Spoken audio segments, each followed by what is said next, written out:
अब मैं वहाँ नहीं हूँ, तो आदमी का 1% तो देखो दिमाग घूमता ही घूमता है। ये बात आप मानो या ना मानो। और मानो के साथ हूँ, अब आपको लगेगा फेक बोल रहा हूँ, तो शर्म नहीं आती, समाज को क्या मैसेज दे रहा है ये। फिर हमें लगा कि ना कुदरत ने हम तीनों को एक साथ ही बनाया।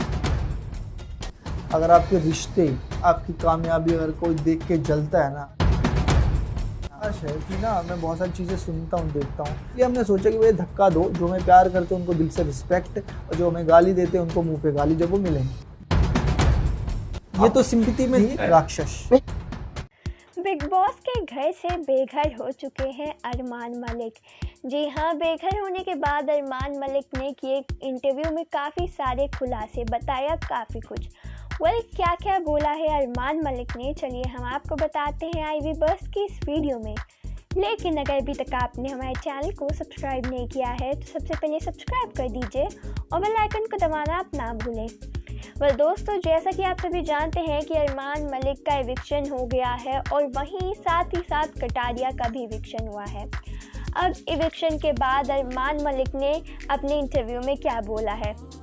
पहला सवाल अरमान मलिक से ये पूछा कि आपका अपने एविक्शन पर क्या है कहना, जिस पर अरमान मलिक ने ये बोला कि मैं तो चाह रहा था कि मैं उस घर से निकल जाऊं। मैंने तो ये भी कृतिका को बोला था कि अगर तुम्हें मौका मिले तो मुझे नॉमिनेट कर देना। अगर मैं ये शो की ट्रॉफी जीत भी जाता तो जनता और सबको यही लगता कि कैसा आदमी जीत गया है, सबको क्या इन्फ्लुएंस करेगा। हालांकि मुझे ये समझ आ गया था मीडिया राउंड से कि बाहर लोग मुझे पसंद नहीं कर रहे हैं, चाहे वो पायल की बात हो, कई सारी बात उठी थी उस मीडिया राउंड में।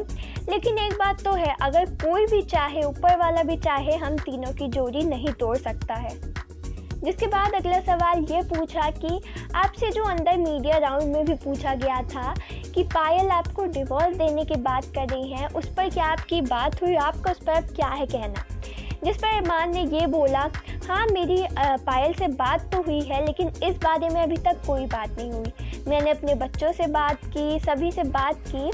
मुझे ये लगता है जो पायल है वो अकेले बाहर पहले आ गई थी और उस पर काफ़ी सारा हेट पड़ रहा था। वो बच्चों को भी संभाल रही थी, हेट भी देख रही थी और यूट्यूब पर भी काम कर रही थी और उस पर उस वक्त बहुत ज़्यादा प्रेशर पड़ा और उसी हेट के चलते पायल ने ये स्टेटमेंट दे दिया होगा। अब जब कृतिका बाहर आएगी तो कृतिका, मैं और पायल हम सभी बैठकर बात करेंगे और मैं सब कुछ ठीक कर लूँगा।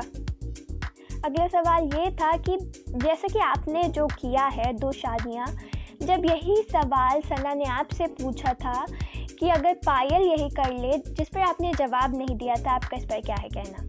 जिस पर अरमान ने सबसे पहले ये बोला कि ये बात नहीं है, मैंने उस वक्त जवाब दिया था।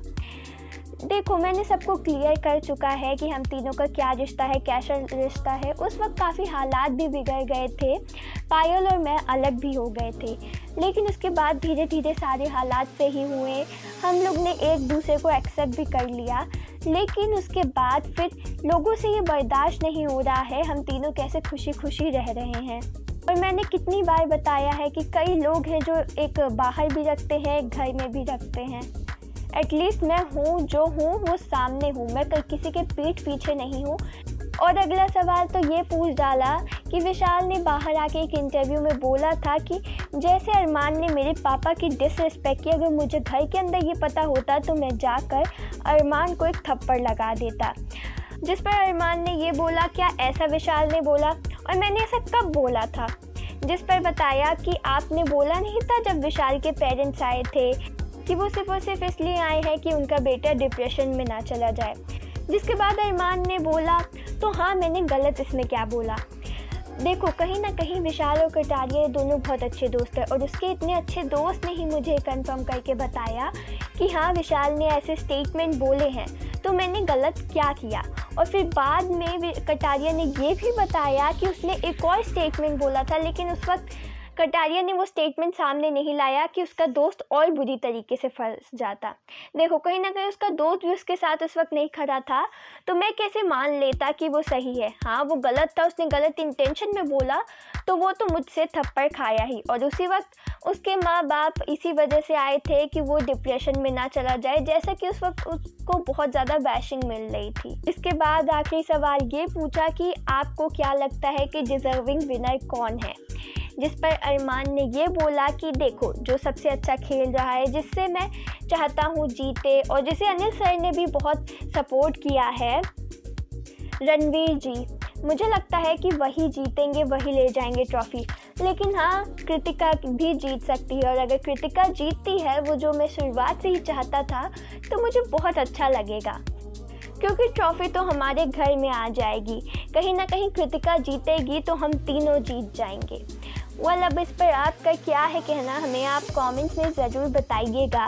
वीडियो पसंद आई हो तो वीडियो को लाइक कर दिए, चैनल पर नए हैं तो चैनल को सब्सक्राइब कर दीजिए, और ऐसी लेटेस्ट वीडियोज़ और अपडेट के लिए बने रहे हमारे साथ IB बस पर।